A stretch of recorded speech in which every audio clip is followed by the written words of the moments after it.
Hey everyone, before you hit that big go live button, remember that polished countdown timers really help manage your start and keep early viewers completely locked in. The tricky part is that those same great live timers turn into a major nuisance for anyone watching the replay later on, often causing them to immediately click away. If you want to keep your replay looking super clean while still preserving all those valuable live views and engaged comments, this video will walk you through a much smarter workflow.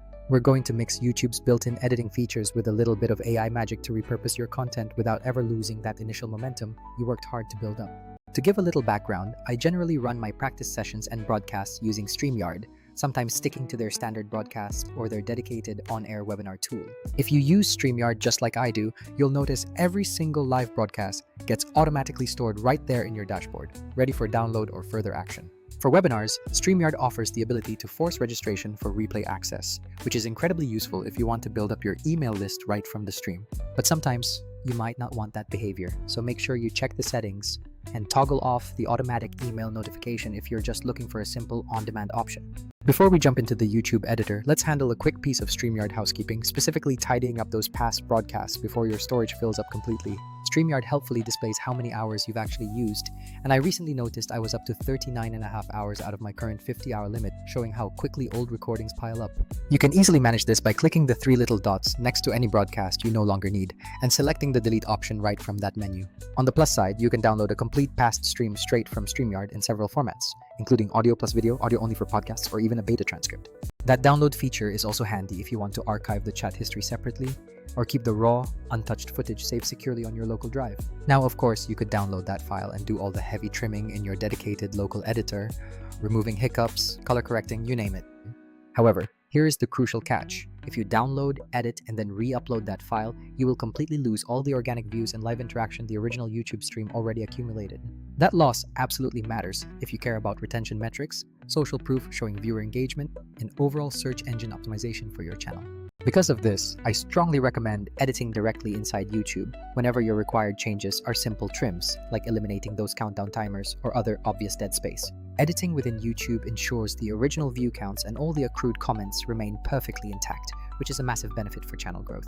Before we dive headfirst into the actual YouTube editor interface, take a moment to check your channel layout settings to guide new viewers correctly. Go into the top right profile picture, navigate to YouTube Studio, select Customization, and then click on Layout to begin tweaking your recommendations.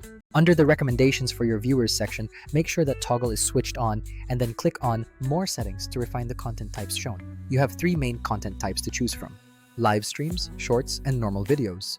So select whichever combination truly makes sense for your current publishing strategy. For instance, if you are a live-only creator, you might toggle on live streams, but if you produce shorts, you should definitely include that option as well. Personally, I usually choose video, and I also adjust the recency setting from all content down to within the last 12 months to keep things fresh. The logic here is simple: clean, recent content always performs much better in the YouTube recommendation algorithm than older, low-quality clips might suggest. Alright, now let's finally tackle editing that replay, so head over to Content, then find the Live tab and locate the specific stream you want to clean up and modify. Once you find it, click on the editor link, and you will see the familiar timeline view, complete with the audio waveform right beneath it for visual reference. There are two crucial points you must remember before trying to edit immediately after a stream ends. The platform needs significant time to process that massive live feed first. This processing time often means you should probably wait a day or two before those essential trim tools become visible and available for you to actually use them effectively. Next, start looking closely at those waveforms.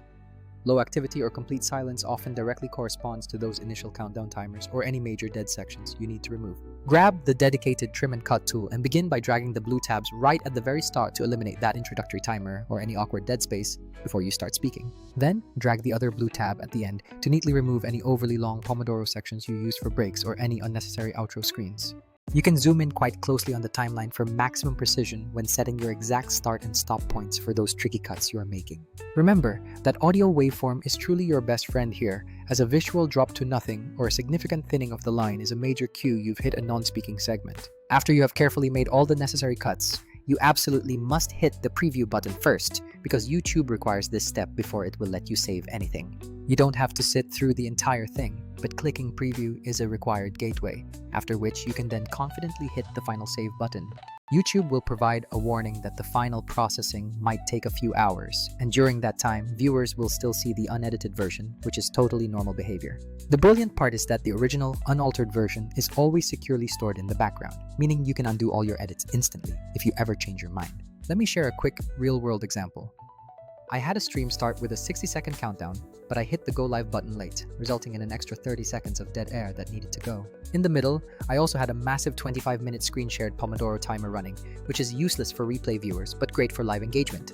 I successfully trimmed the initial dead zone and the entire timer section using the editor's blue tabs, setting the exact cut points by looking at the thumbnails and the waveform drops. After saving and letting YouTube process everything, the public video lost all the fluff while perfectly retaining every single view and comment that came in live. It was perfect for replays. Now, this is precisely where a tool like Vizard steps in and makes the entire content repurposing process exponentially easier if you want more than just one simple trim. Vizard is an AI-powered tool designed to take those long videos and automatically detect all the most engaging moments, turning them into ready-to-post clips automatically.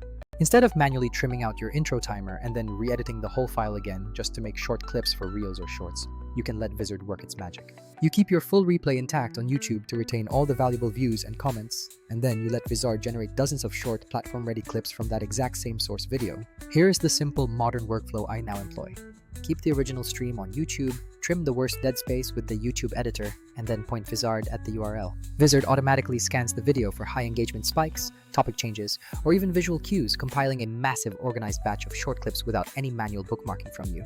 Beyond the creation, Vizard's auto-schedule feature is a huge time saver because I just set the posting frequency and the system queues up content across all my different platforms automatically. The content calendar ties it all together, letting you preview what's scheduled, easily move clips around, edit captions, and add hashtags, all from one centralized dashboard.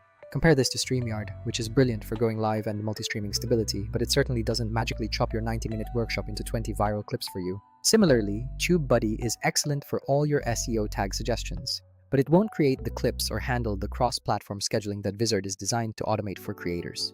The ultimate recommendation is to use all three tools to complement each other: StreamYard for live production, YouTube for view preservation, and Vizard for automated repurposing at scale. A final practical tip is to use StreamYard's chat download feature to quickly pull interesting Q&A snippets that are perfect material for those short, punchy clips you create. So remember that timers are great live but frustrating in replays.